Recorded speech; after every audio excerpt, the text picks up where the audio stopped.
James, welcome to the podcast. I'm so excited to have you here. Yeah, such a pleasure to be on this podcast with you. Thank you for having me.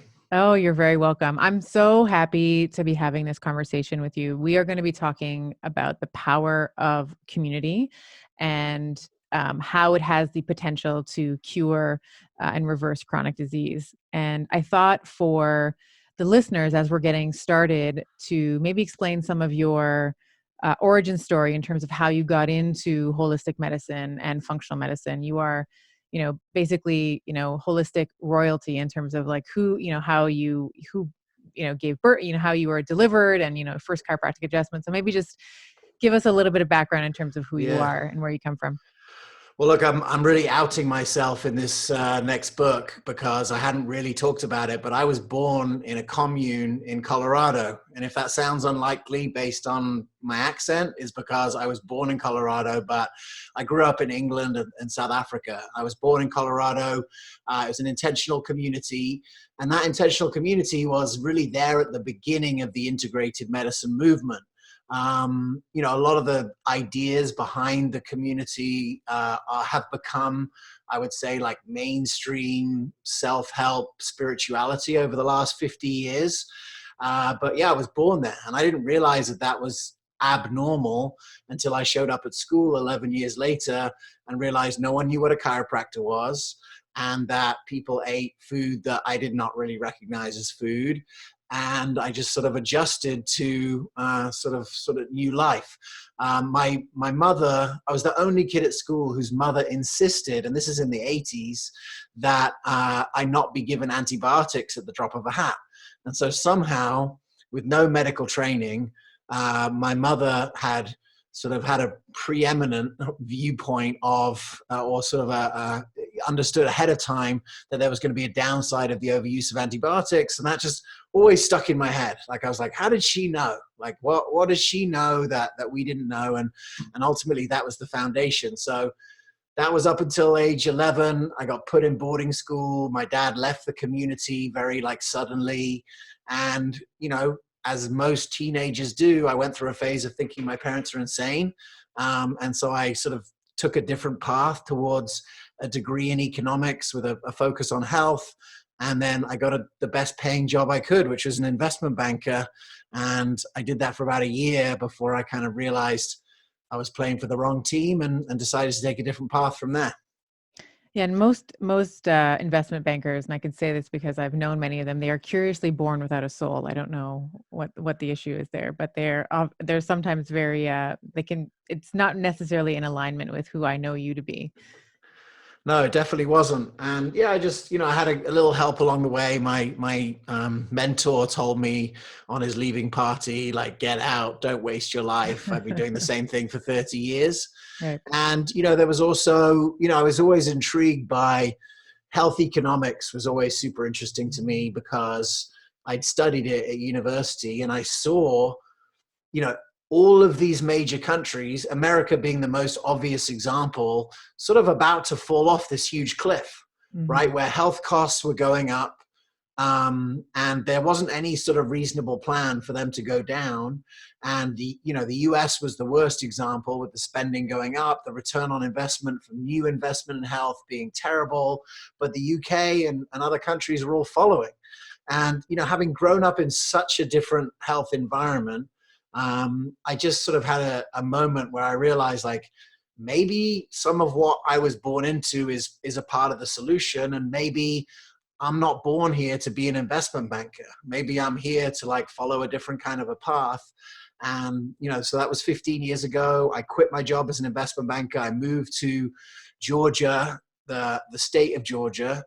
And, for the last 15 years, I've been really involved in the front lines of, from a health economics point of view, I was looking to solve a problem, which is, how do you get the cost to go down?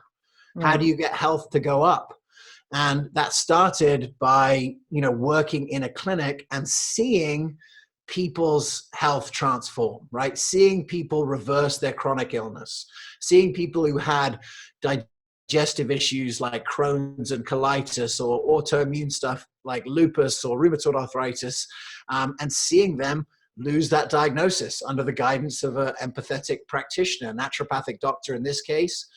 I then that was working in a clinic. I then got a job selling to those doctors. I realized like I needed to learn everything that I could about that industry, like who was doing this, how do you do it, how do you maximize the potential of it, how can you find a way to do it like quickly and effectively. So the guiding sort of North Star, if you will, is maximizing health span and minimizing cost.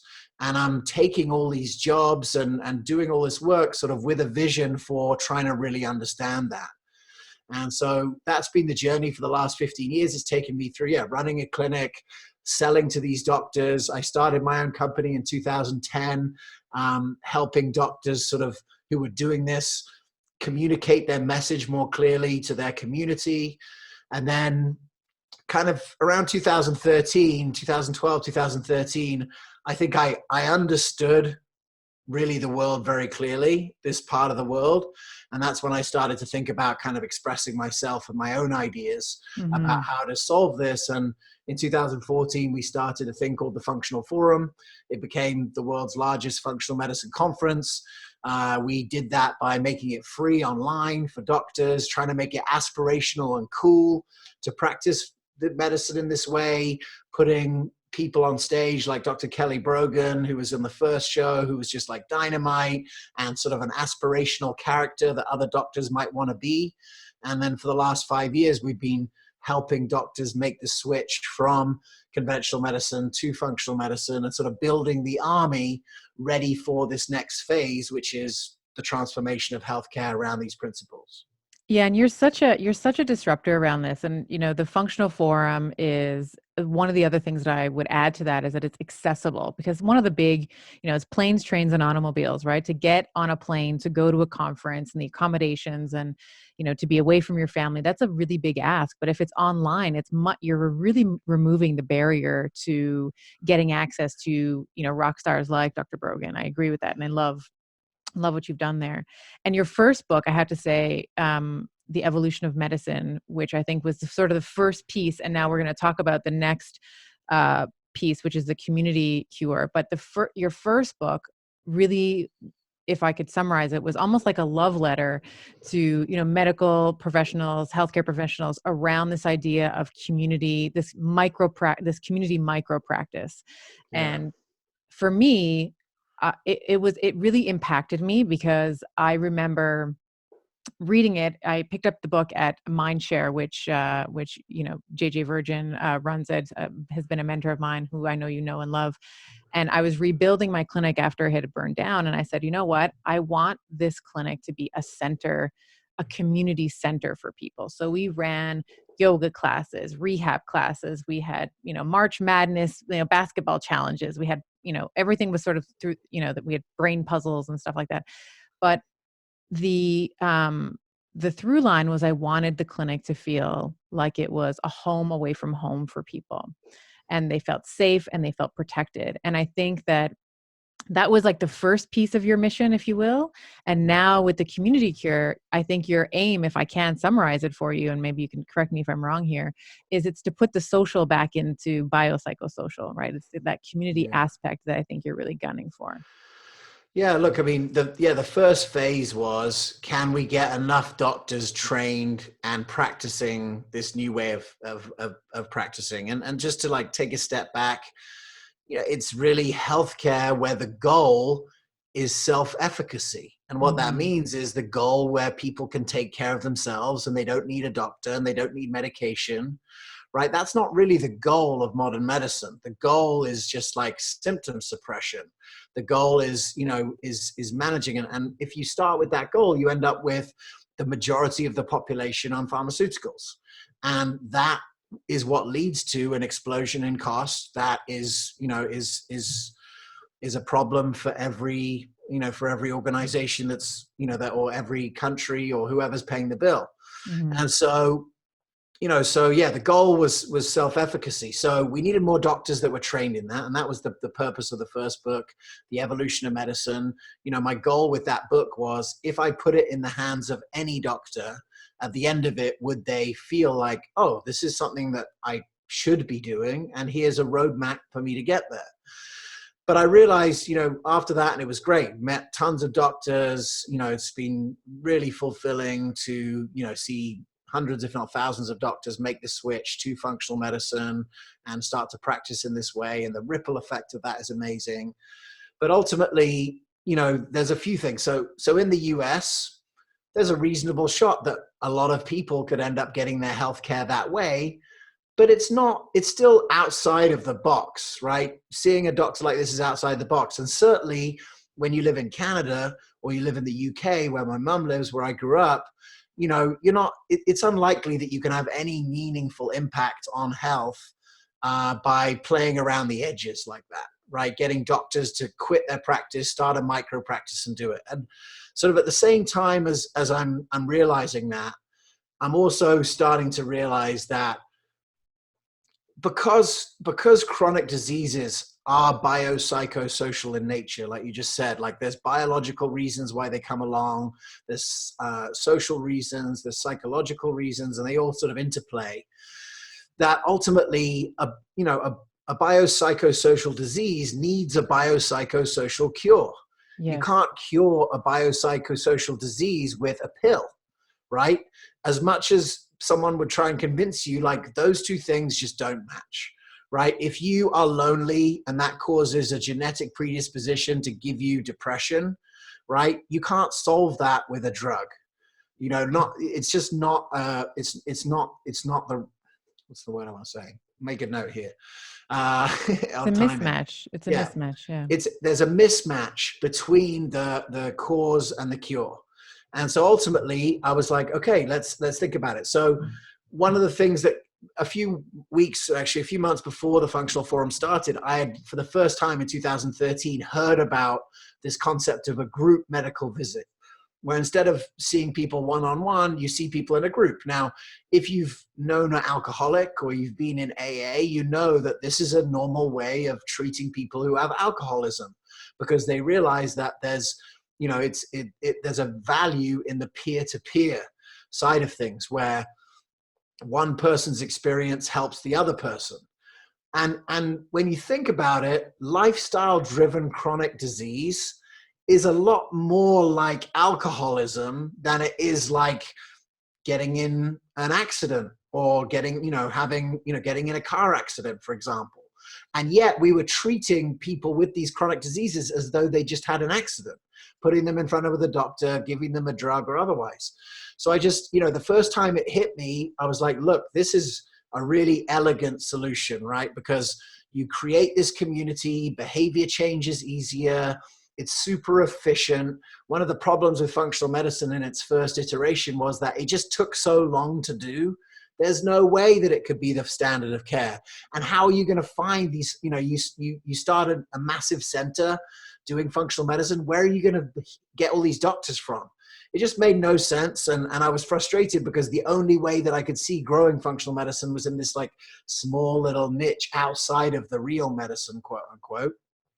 And so then when I heard about group visits, I was like, oh, this is really awesome, right? There's a lot of pieces. It's efficient, it's affordable, it's accessible, behavior change is built into it.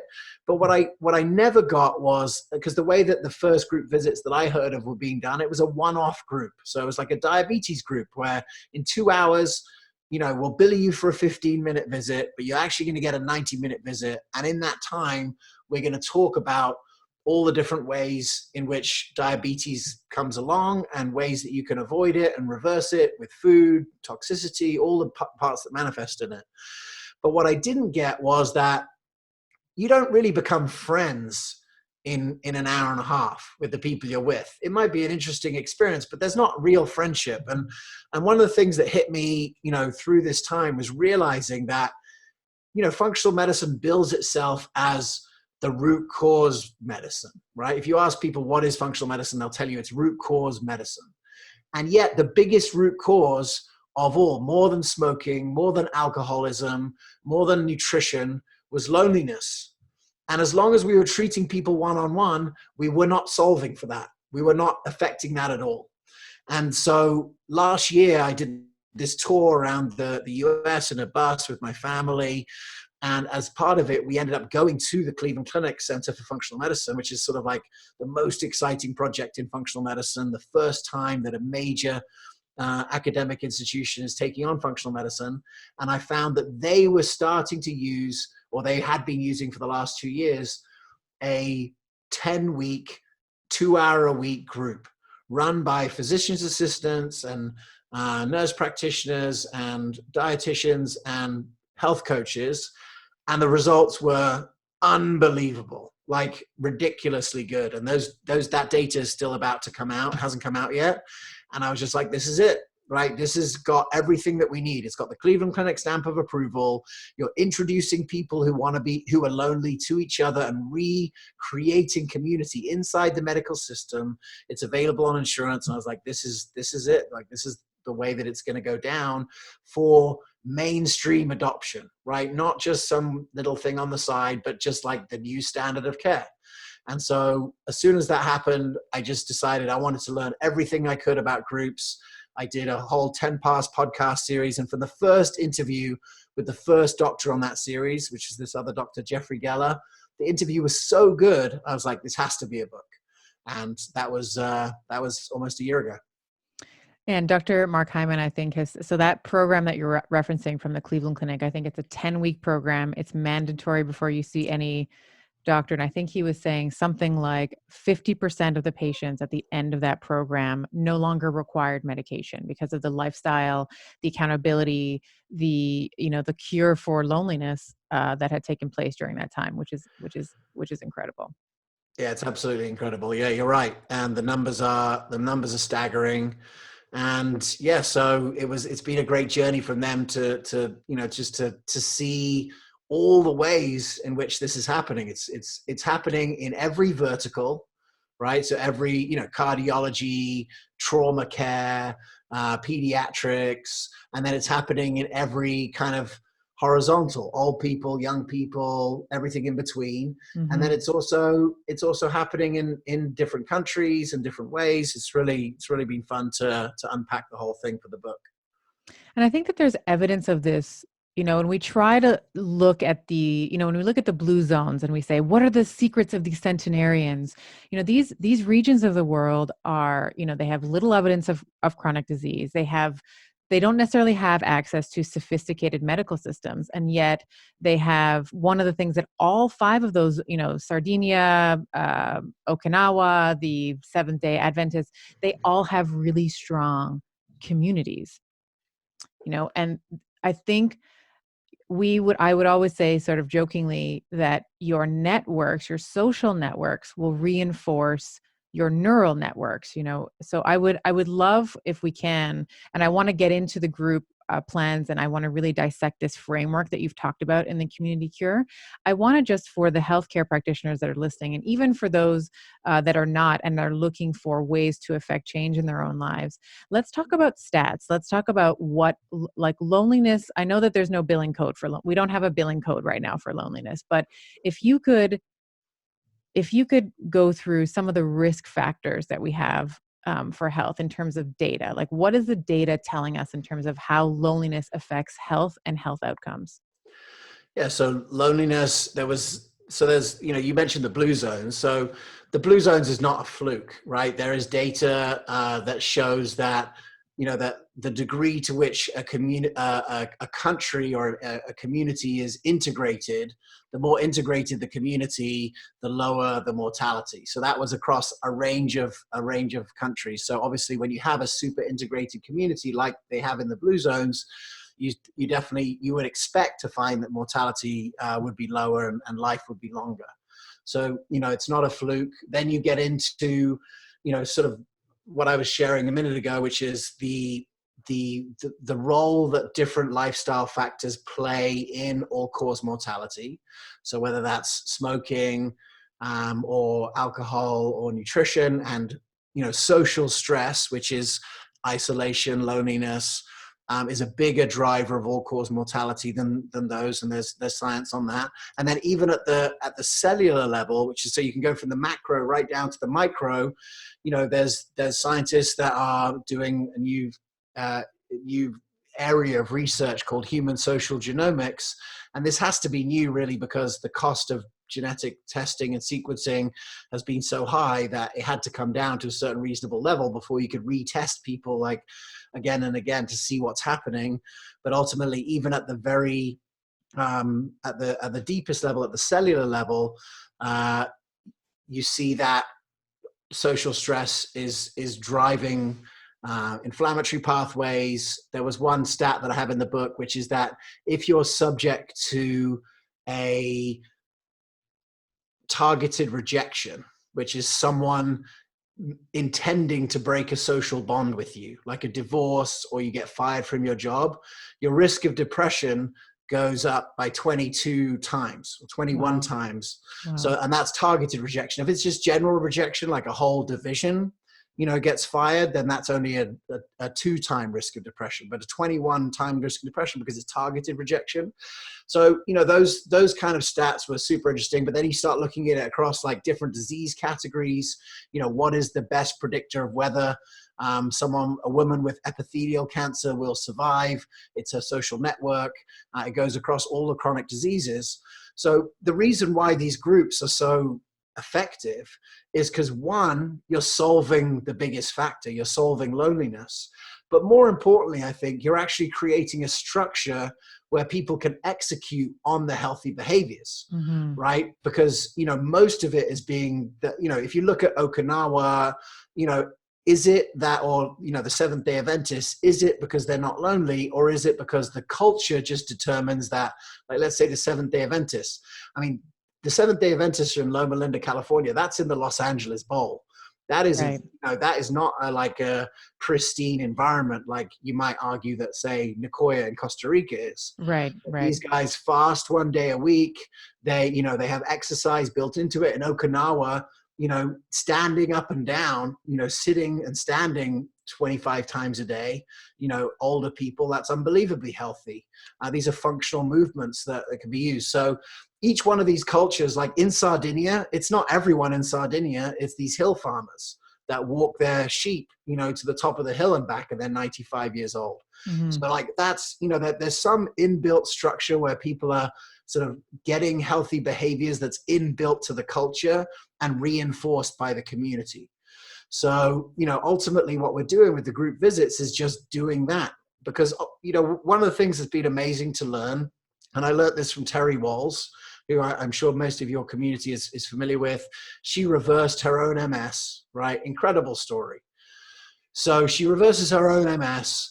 The number of people that want to see her goes through the roof, just like Cleveland Clinic. And so she has to start doing groups to keep up. And what does she find? And this is incredible. If you can understand the implications of this, I think you really start to understand the reason why the transformation of healthcare that we're about to undergo has to happen. So Terry Walls starts these groups, and bearing in mind, these people are coming to do the Walls protocol from Terry Walls. And yet, in these groups, the people who have MS and have made progress in the groups themselves are more inspiring to the new people than Terry Walls herself. And Terry Walls reversed her chronic, her MS.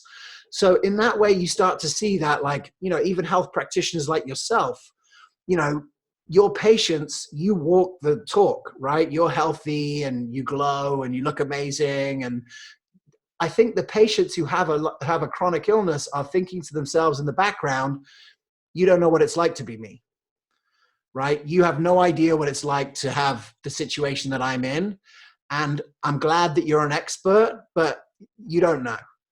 And ultimately, I think that's the solution that these groups provide, that we have to build into the future of healthcare, where we have to be able to show people examples of people just like them who had the same exact set of circumstances and were able to beat it. Because we're sort of moving from this era of the expert to this, real value of like peer-to-peer. Yes. And I think that maybe we've been doing our patients a disservice in a certain way, by walking the talk. And that sounds crazy, because forever, for the last 20 years, we've been saying everyone's going to walk the talk. But that example just showed me how powerful, the value of other peers were in reversing chronic illness. And that's why Terry Wall said now that she's done it in a group, she'll never go back to one-on-one, Yeah. because she recognizes like the hard thing about the Walls protocol is getting people to eat 9 cups of vegetables a day. What would inspire someone to do that? And in a lot of cases, it's someone just like them who's showing progress, and they can see and go, I want to be like that person. Yeah, I love that, and I think that I share that same value with you in making sure that the doctor and patient are level pegging, that there's no pedestal, that you're not saying, you know, look at me in my perfect life, that we all sort of are able to share stories, and I think that that's how we affect change. And just to extend a couple of stats that I pulled from your book on some of the chronic diseases, you know, loneliness and isolation linked to a 29% higher risk for heart disease, 32% for stroke, 25% for cancer, which I thought was insane, and 40% increase for Alzheimer's disease. So these are, you know, these are the big four, right? These are the ones we all want to talk about. We want to talk about cerebral vascular incidents. We want to talk about cardiovascular. We want to talk about um, these things. So if we are talking about this in a group visit, as you're saying, this is one way. And I wanted to maybe dissect, you know, so maybe we can talk about how a group patient, like how group visits work. And let's actually start there. How does a group visit work? What does it look like from the patient's perspective and maybe from the practitioner's side as well? Yeah. So at this moment, I'm not sure if there'll ever be one way to do it, right? There's lots of different ways that seem to be working really well.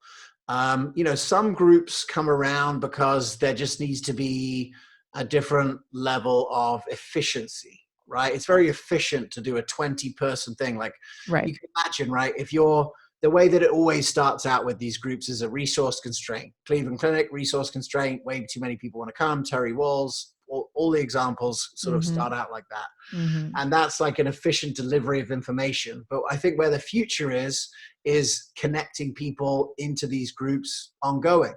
So, you know, one of the things that I argue in the book is that what we're really talking about is the reestablishment of community in society, where community has been taken away. If you look at in America, you know, we have technology, like the automobile allowed us to all move into the suburbs and live in modular homes. And then the internet and Amazon has meant, you know, that we don't have to go anywhere.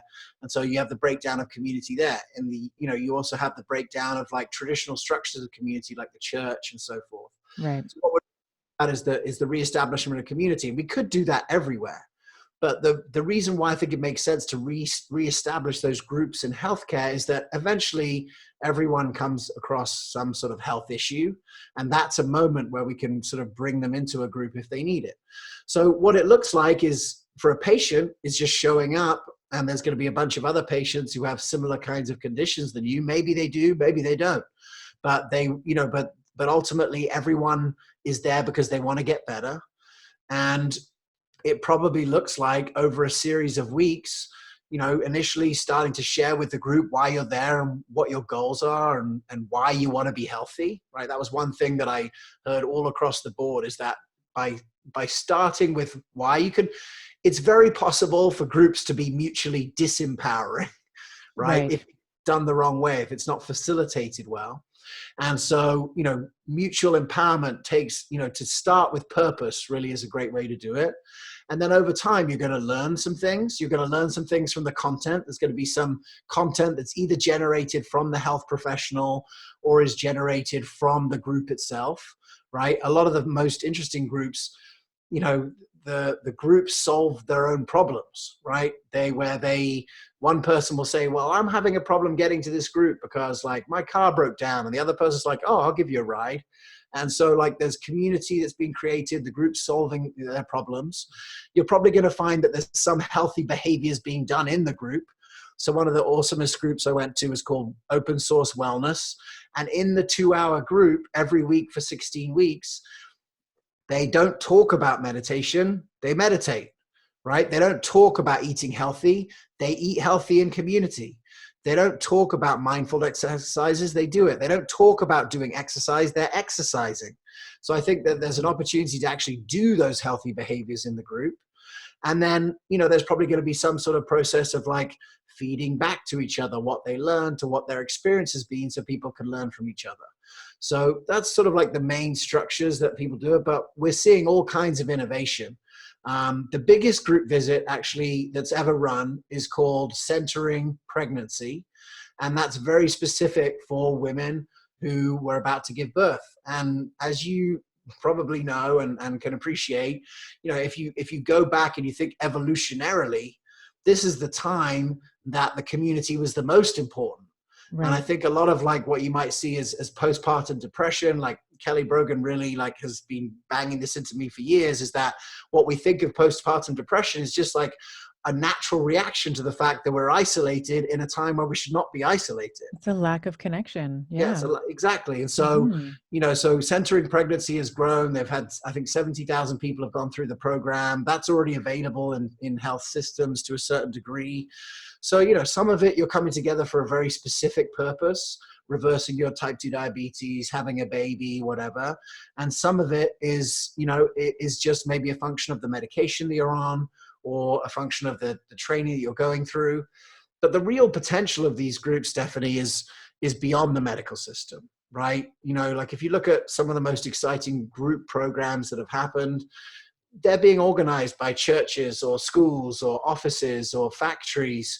The goal here has to be, I don't really like the word prevention because, how do you know what you prevented?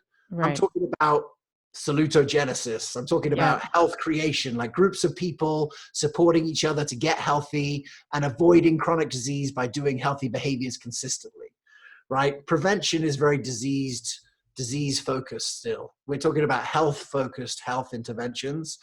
And that's where I think the most exciting future lies is finding ways to execute on these healthy behaviors outside of the doctor's office, because there are a lot of forward thinking doctors like yourself who think in this way, but the majority of the medical system does not think like this. And Right. so it's hard for them to sort of take on these kind of ideas and implement, because it's not disease centric, it's health centric.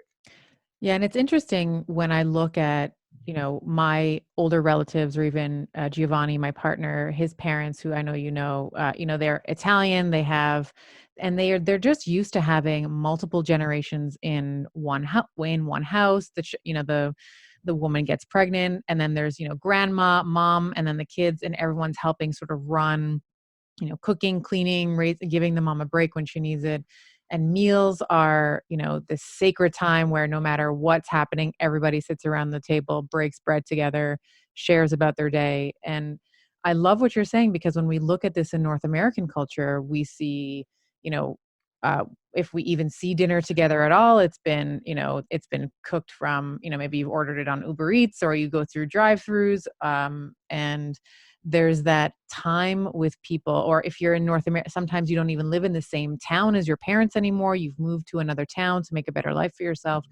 So I do think that in general, and I get that, I sort of get this dual perspective, because I can see the Italians, and my background is Lebanese and Portuguese, so they're very much, everybody does everything together. And sometimes you can make the argument that that's, everybody's in everybody else's business all the time, but for the most part, they're supported through their community. And I think that we have become divorced from we live in these, suburban, as you were saying, these homes that are isolated from each other. You don't know your neighbors anymore.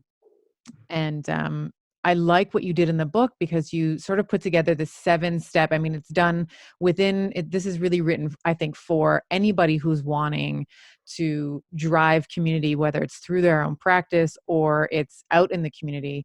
But there's almost a 7-step model that you've outlined. And the first thing is groups. So, Yeah. theming the groups, if, whether it's age related groups, they speak the same language. There's a chronic disease that maybe maybe the people with fibromyalgia all get together, or type 2 diabetes or whatever. But I would love to, if you can, and we can walk through each of the seven. And I have notes here in case we get out of order. But I would love to talk about each of these components and why Yeah, you've ordered them in the way that you have, because I think it's brilliant. So we start with absolutely. groups. Yeah, let's Yeah, go there. let's I want to just take it, yeah, again, and thank you. And ultimately, yeah, the community cure, which is the final chapter, is really kind of my thesis on um 15 years as a health economist. Mhm. How could we control costs to maximize health span? And ultimately, what I came back to was we need to build an alternate system, an alternate, like the disease care system does what it does very well.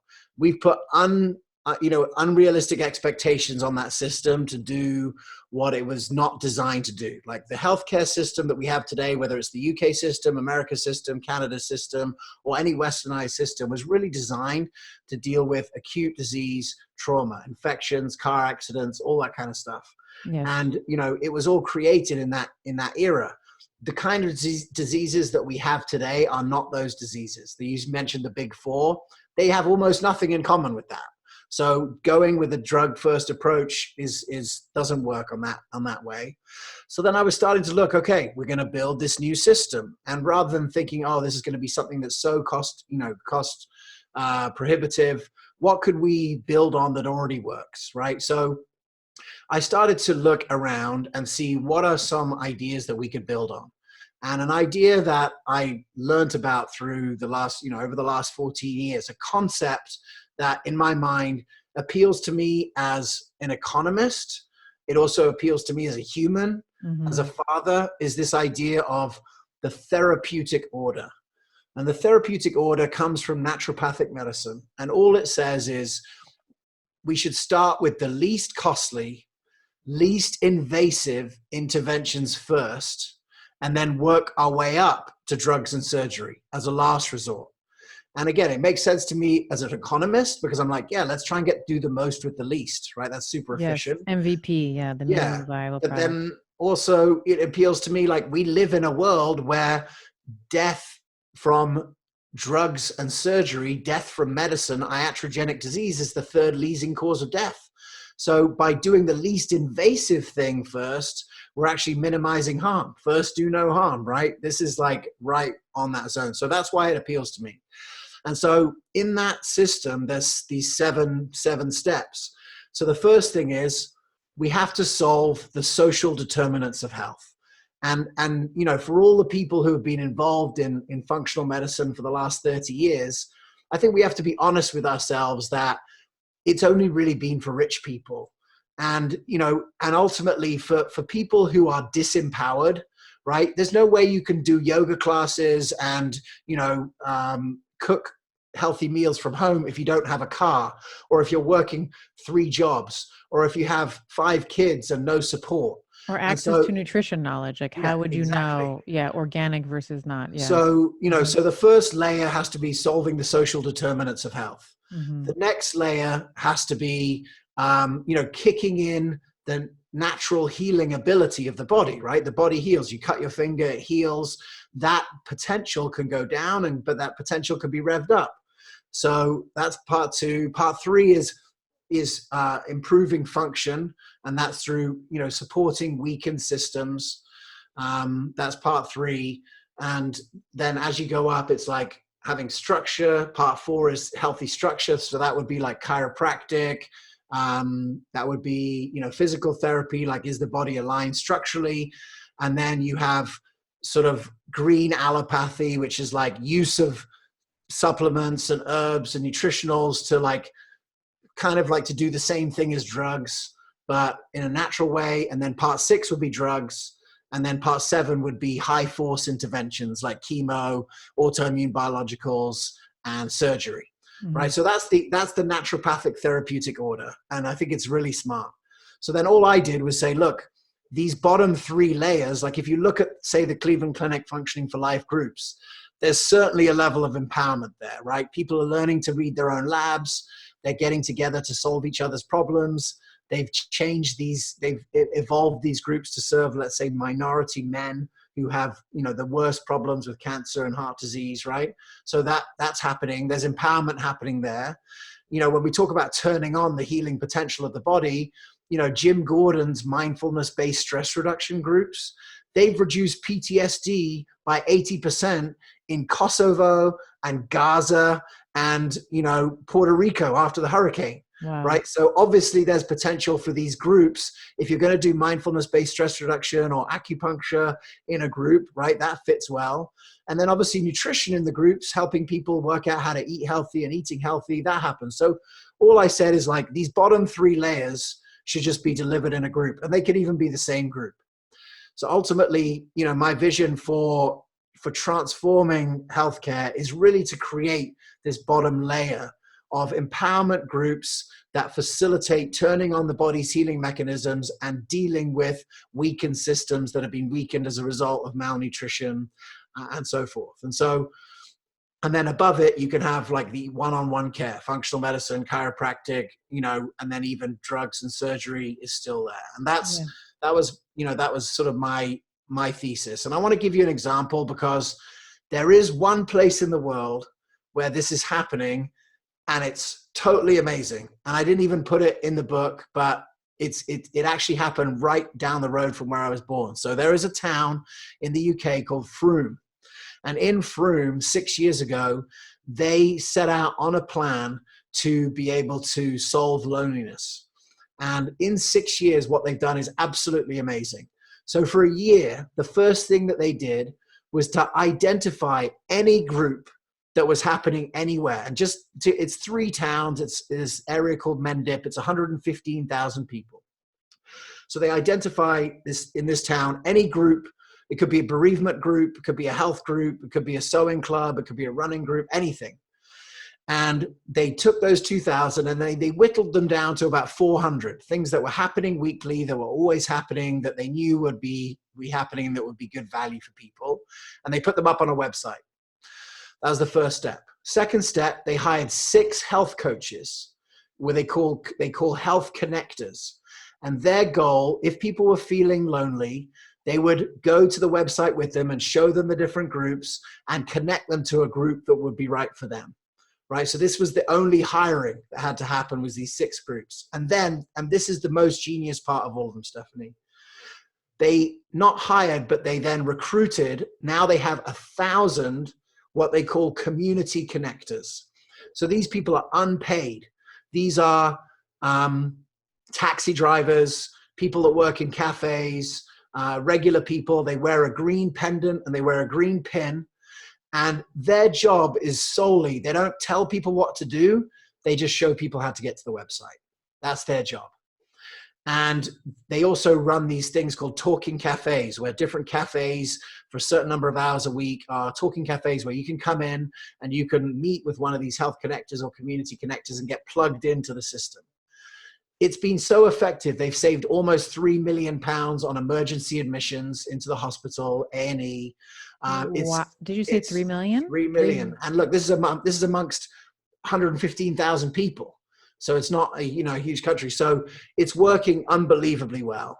And ultimately, it was been so great to see that vision is just being created. Now, what those guys haven't worked out exactly yet is the power of functional medicine delivered in a group with what I just said.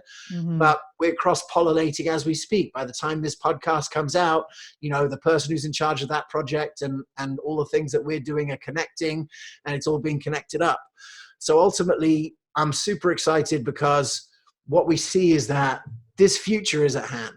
Right. And the real exciting thing about Canada and the UK is that they both have this single payer system, which up until now has actually kind of stopped innovation with functional medicine to a degree. Functional medicine is way further forward in America because the health system is so, messed up that people can choose functional medicine and they're paying one way or another. Mm-hmm. Right. One of the reasons why it's been hard in Canada or the UK for this to take off is because there's resource constraints. Right. But the good news about group visit is it solves the resource constraints. Mm-hmm. And that's why, I was just in the UK, I did a talk called The Community Cure for the NHS. And it was really talking through these concepts in the context of a resource constraint, which is exactly what they have there. I mean, they're even thinking of privatizing the NHS because of these resource constraints. And so here's an opportunity where if people really want to keep the NHS, they want to keep that medicine where they don't have to pay, they want to keep that, they don't just have to talk about it, they can participate. They can become a community connector. And so that's what's really exciting, Stephanie, is that there's the opportunity is that for people who really care about this, they can not just like go to politicians and ask for more money, but participate in the solution. And that's what's really exciting. So I would expect in the next 5 years, the mainstream adoption of these empowerment lifestyle groups into healthcare, and it'll happen in Canada and the UK because of resource constraints and needing to save money from government spending. Mm-hmm. And it'll happen in the US because it's not just efficient, it's profitable too. It's way more profitable to bill 16 people's insurance for the same practitioner at the same time. And so the group visits has this incredible benefit of being both profitable and efficient, which I think is why I'm so bullish about this becoming the standard of care. Yeah, and it's, I have to say it's efficient from the doctor's perspective as well, because it allows the doctor to be incredibly efficient, deliver the quality of care. I mean, every medical doctor, naturopath, chiropractor, we all got into it because we want to effect change in our patients. We care about them. So this group model allows us to give and deliver on that quality of care. I mean, I think Dr. Hyman's group, they get 14 hours of curriculum. And when I read that, I was like, I don't know any patient that's gotten 14 hours of my time. I mean, maybe over the course of years and years of them being under my care, but that's a lot of resource that they would not otherwise have access to. And Well, then it just think also, if you're a patient that wanted that in the last 20 years, what did you do? You probably went to do health coach training, right? right. Because that was your only way to like learn. Yeah. And you never really wanted to be a health coach. You just wanted to have a curriculum on how to stay healthy. 100%. And I think it also reduces burnout as well. It improves your efficiency. So to your point around economics of health, it improves the efficiency of the clinic. And it also reduces the burnout of the doctor, because sometimes the doctor, I know in my schooling, we got a ton of nutrition, but maybe not all doctors are super interested in that, or they don't have the training. So this allows for different experts to come in, or the community as a whole to gather resources and deliver that. So you touched on profitability, and I just wanted to go there because I know that is a question that comes up. So the doctors and health providers that are listening and that are getting excited about this, the question is, okay, how are they profitable? So can you walk us through some different scenarios? I know you give a lot of them in the book, but how can we make money or make this a profitable endeavor and still do what we love? So yeah, there's lots of different ways to do it. And it really depends, are you taking insurance? I'll give you a couple of examples. So Yeah, I've got a please. couple of friends here near where I live in Sacramento who are awesome functional medicine pediatricians, right? And they work inside the system. So right, they're just salaried. But as an example, they've had a huge waiting list because they're really in demand because there's a ton of sick kids, right? And so they're in demand and they've got really good results in reversing chronic pediatric illness. And so a few weeks ago, they started doing group visits, and their CEO, after the first week of these group visits, knocked on their door and said, what's going on here? Like, you have quadrupled your billing this week, because they did 2 visits where there were 50 people in each of them. Now that's not an ideal number, but Mhm. he could see, like, normally you see 30 people a week. This week you saw 130 people, right? So for the system, they're billing a lot more people because they're billing all these people for a 15-minute visit, but they're just choosing to have a shared appointment. Mhm. So that's that. So for people who are in private practice, right, where you own it, there's many different ways you can do it. I mean, ultimately, you're only spending your time, and you're billing all of these people the same. And I'll give you one example of something. So we have a program called the Practice Accelerator. We started 4 years ago, and it was really a community for doctors who wanted to make the switch to functional medicine, and they could form a community of their peers and learn to build these new practices. So one of these doctors who we're working with, she was charging cash, right, in a small town in Wisconsin. And what she realized was that her initial visit, which was an hour and a half, multiplied by her hourly rate, $300, was putting a $450 barrier, right, to anyone to even engage in functional medicine at all. Right. And so, there was a lot of people who wanted it because there's no other doctors who do it. And there's people who are ready to spend that kind of money to get well. But there's a lot of people who would never spend that kind of money without knowing exactly what was going to happen. So what she decided to do was to run a one-off intaking group visit. Like when you go through the functional medicine process, you really start to understand why you got the disease you got, right? So one of the most frustrating things about healthcare for people is when they have this kind of conversation, like, how did I just get lupus? Like, what happened? What did I do yesterday? Yeah, a What month did I ago I touch? didn't Yeah. have lupus, and now Yeah. I've got lupus. Like, how Right. did this happen? And they just can't understand it. And Mm. to be fair, it's totally fair. Like that didn't happen in one day, right? Mm-hmm. So that, when you go back and now you start doing your whole health history and you're looking at like your health, the healthy fundamentals of how you take care of your sleep and stress and whatever. And then you're looking at like the 7 core processes and how they break down over time. You can see, okay, you had 15 courses of antibiotics before you were 2 years old.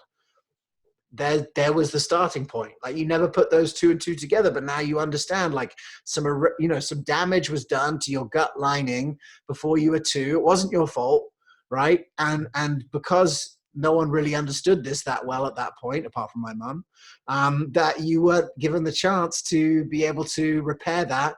And 30 years later, it's showing up as lupus.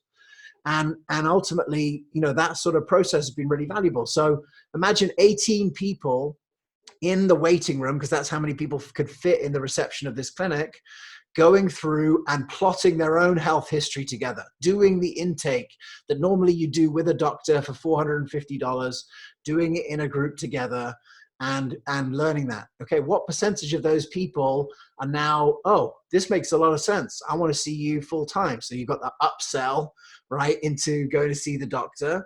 But more than anything, for $30, you've really empowered people to understand their health. And at the end of it, Dr. Salia, she gives everyone a customized food plan, one of 6 food plans, that they would take depending on what their issue was. And so, in that situation, now for $30, people have been introduced to functional medicine. She does that twice a month. So that's 36 new people that get introduced to functional medicine a month. Out of that, a third of them come on for the, initial visit. But even in that 90 minutes, $30 times 18 people is $540. That's higher than she was making for one-on-one care.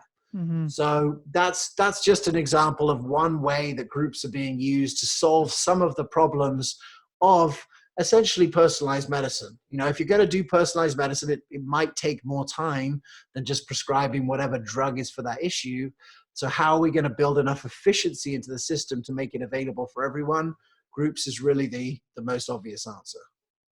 Yeah, that's great. And I would find on my initials, a lot of times the same issues would come up. And I love the idea of having not necessarily, or maybe a group initial, but also a group report of findings as well, where you can take, people can come in with potentially their lab results or the results on, whatever medium, whatever proxy you're using for diagnosis or establishing an issue.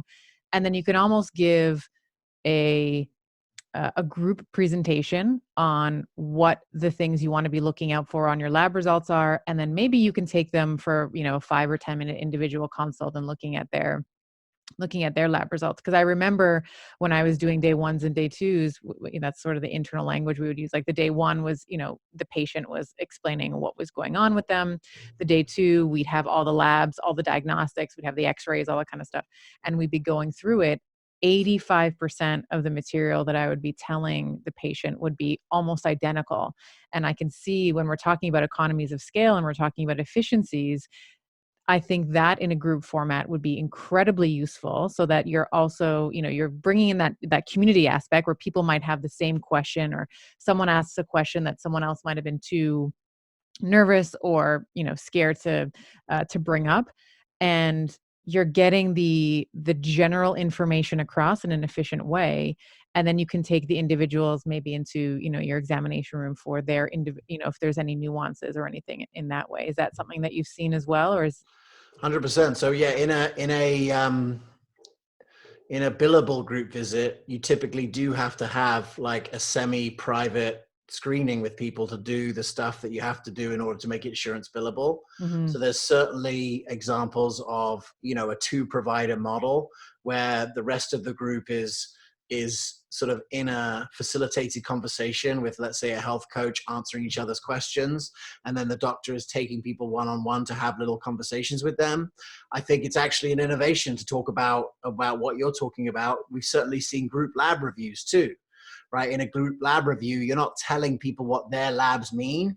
You're telling people what the range means. You're telling what a high thing means, what a low thing means, and then they can see their own number there and see whether they're high or low. And you're not Mm-hmm. saying, oh, Dave's got a hemoglobin A1C of 12. You're saying, okay, 7 is diabetic, 4 is normal, and 12, you know, and then he knows 12 is really bad. Yeah, and he can see it on his own. Yeah, yeah, Yeah. yeah. Mm-hmm. And he doesn't have to even venture that to the group. But if he says, hey, I'm seeing that mine's 12, like, what can I do to reduce my number?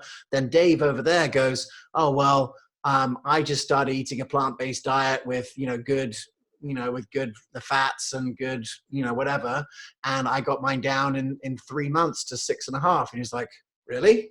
Oh, just tell me what you did. Like, Mm-hmm. and the doctor's just sitting back and being like, okay, yeah, here's the food plan that he used. So that, that's the way that I've seen it. And honestly, the doctors that do this love it. And I don't think it's for everyone. I think there are some doctors that just want to do what they do and do one-on-one. But the really exciting thing, Stephanie, is that if we're talking about scaling up functional medicine, one of the biggest problems is that the learning process for each new doctor is so long. Right. When I think about what kind of education you have to go through to learn all this stuff. And retraining. Retraining, Retraining. unlearning, Yeah, man. right? Yeah. And so when I went to the Cleveland Clinic, I met a PA there, and I mentioned this in the book. She had never heard of functional medicine, and she'd never run a shared medical appointment or a group. Mm. And within a few weeks, she was just crushing it, and she loved it, and they loved it, and they loved her. Mm-hmm. And so, like, if we're really talking about scaling up the army, this is what's necessary, because we don't have decades to retrain a whole group. And this is why when some of the things come up, like you just said, like, oh, doctors need to get training in education, in nutrition. I mean, yes, kind of, but like, are we really going to wait around for that? Or are we just going to build a nutrition system that doesn't rely on doctors having to know everything? Right. That's just the way I think about it. Doctors need to know enough to know it's important, but ultimately there are all these other types of practitioners that really want to get involved and are hungry, to help and have the education. And here's the thing, like, if you teach someone to meditate and you do it 10% wrong, what is the downside risk of that? It's nothing, right? If you give people the wrong drug, the downside risk could be death. So, we're talking about something that has a much different risk profile and should be treated accordingly. Do you think that there's an argument that patients might be resistant to being in a group? I think, is there anything that, because I think sometimes we're hyper aware of privacy, right? We want our privacy. We want the one-on-one time with the doc. You've given a lot of examples around, the Terry Walls. People are going to learn from the Terry Walls, but what they're actually getting a lot of value in is seeing other people's results. But have you ever come across, whether it's doctors inquiring or patients themselves, that might be resistant to being in a group and sharing and being 100%. vulnerable? Yeah. Not only have I come across it, but it's the norm. And this is exactly how it goes down. No one wants to be in a group until they're in a group, and then they realize the group's awesome. Mm-hmm. And there is a barrier there. And that's why, again, like, I think that's why it's an important place for community to be reestablished, because there's still enough of sort of like a command and control system where a physician can say, the next step for you is to be in this group. And because the physician is smart, you're like, okay, I better have to be in the group. And then you go to the group and you realize, oh, this is actually kind of cool. Mm-hmm. Whereas if we just left everyone to their own devices, I think that internal, that internal feeling of not being, not wanting to do it, which I think is totally natural. Just think about the groups that we're put into, right? Family, school, like, a lot of this is kind of traumatic and dysfunctional. Let's be honest, right? Mm-hmm. Mm-hmm. The schoolyard, the locker room, right? These are the groups that we're shoved into from birth. And a lot of families are super dysfunctional too. So I'm not sure why, it makes sense to me that people aren't that trusting of community or trusting of these groups because they've had traumatic experiences in the past. But Right. ultimately, these groups are very different. These are groups of people who are coming together, who have the intention to get healthy and to reverse their chronic illness. And, what I've heard consistently across the board is whatever resistance was there at the beginning goes away as soon as they realize that everyone's just like them. Are there any tips and tricks around getting people to open up? I know, I believe his name is Dr. Geller, was talking about disinhibition and this concept Yeah. of asking questions that unite the group. Is there any way that we can, as facilitators, encourage our group to open up? For sure. Like facilitation is a skill in itself. So, I definitely think that you need to have a skilled facilitator. Maybe that's a role that you want to take on as a health professional. Maybe you want to hire someone like a health coach who maybe has some facilitation training. It is quite, yeah, it's a big deal. I think the tip is that, ultimately having the answer is not always the most important thing. People solving their own problems is that's real empowerment, Oh, right? 100%. Yeah. Yeah. And Mhm. so I think it's a good start to put more patients than doctors in the room if you want empowerment. But I think that for practitioners who are involved, I think you really have to realize that, that your expertise is not as valuable as your ability to help people help themselves.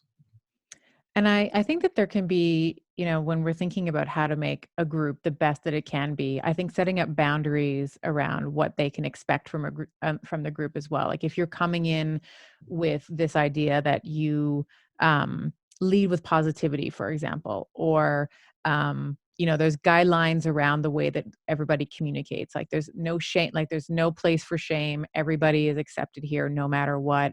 I think that you can put some guideposts in place in order to have a really productive group.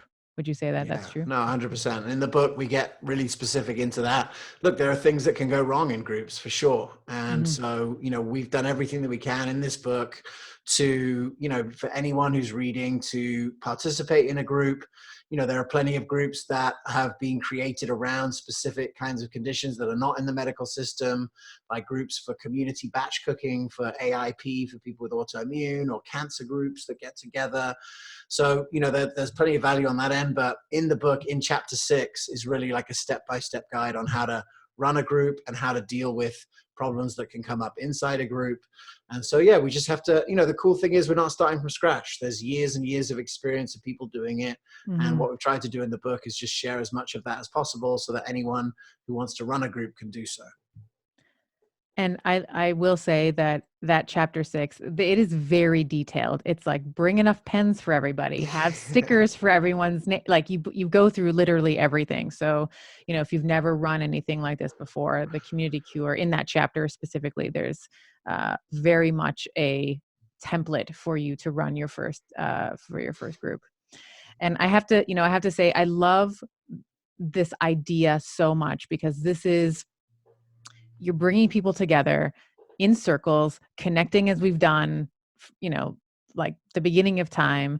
And as a chiropractor, this philosophy of care also very much resonates with me. We're taught in it's very similar to the naturopathic ethos, where we talk about physical stressors, chemical stressors, and emotional stressors, and those are the things that you work on first. And if you've worked on, so chemical stressors would be things like diet, nutrition, supplementation. Emotional is the mindfulness, the meditation, and of course, the physical alignment is the rehabilitation with your chiropractor, your adjustment, what have you. And if those things don't work, then and only then do you go into more of these higher or these high force interventions, as you call them. Maybe there's medication, or there's more aggressive interventions at that point. And I think that this is a programming or a model that over delivers in its value, much more so than the doctor, even with the best of intentions, could ever deliver on. So I just want to thank you so much for your brain and dissecting the book in the way that you have. We're going to time this podcast release with the Yeah. release of your book. So tell us when it's released.